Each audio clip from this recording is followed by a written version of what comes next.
चंडीखोल स्थित due public school परिसर रे सांस्कृतिक ऐतिह्य सामाजिक परिवर्तन एवं आधुनिकता शीर्षक एक पुस्तक लोकार्पण उत्सव अनुष्ठित होई जाइछि। उत्कल विश्वविद्यालयर अवसरप्राप्त अध्यापक डॉक्टर दैतारी साहूंक सभापतित्व रे आयोजित उत्सव रे मुख्य अतिथि भावे विशिष्ट शिक्षाविद गवेषक डॉक्टर संतोष कुमार महापात्र जोग देइथिले।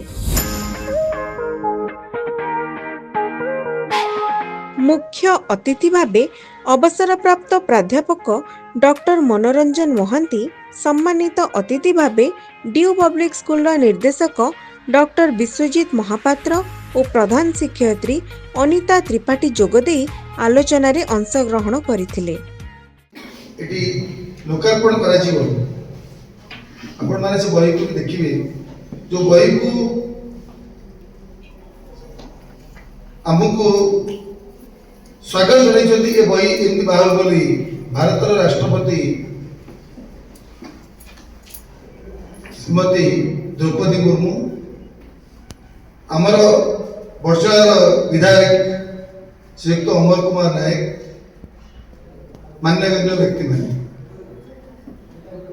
ई जो बही जहाँ किसी लिखा जाइए सब जाक संभव नुहे सबु समय सठिक भाव में कार्यकारी करेंगे।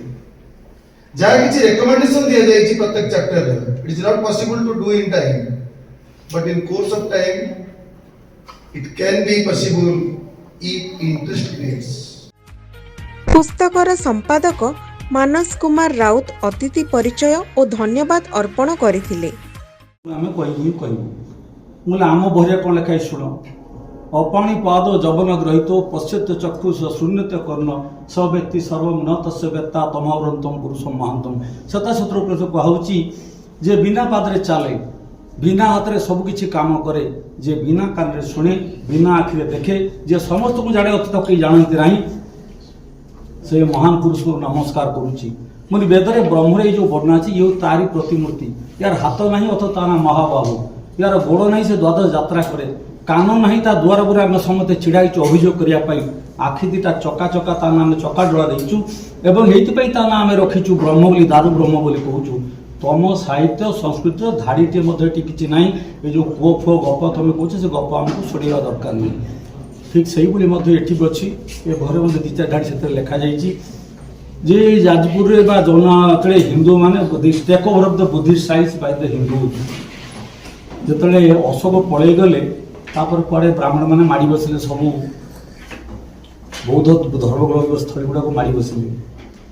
ये बुद्ध जिते लिखि जाजपुर प्रख्यात साधु किए था, मो चर्चा बही लिखी से राहुल सूचिबा सरहपाद।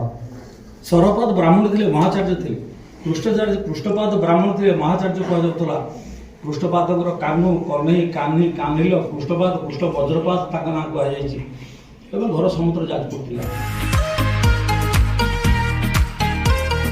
एही अवसर रे आदर्श शिक्षयित्री भावे अनिता त्रिपाठी, समाजसेवी देवव्रत राउत, सांबादिक सुरेश कर, आदर्श शिक्षक घनश्याम स्वाई, ड्यू पब्लिक स्कूल अध्यक्षा सुजाता महापात्र, उपाध्यक्षा डॉक्टर राजश्री महापात्र, दिव्यरंजन त्रिपाठी को संबर्धित करा जायथिला।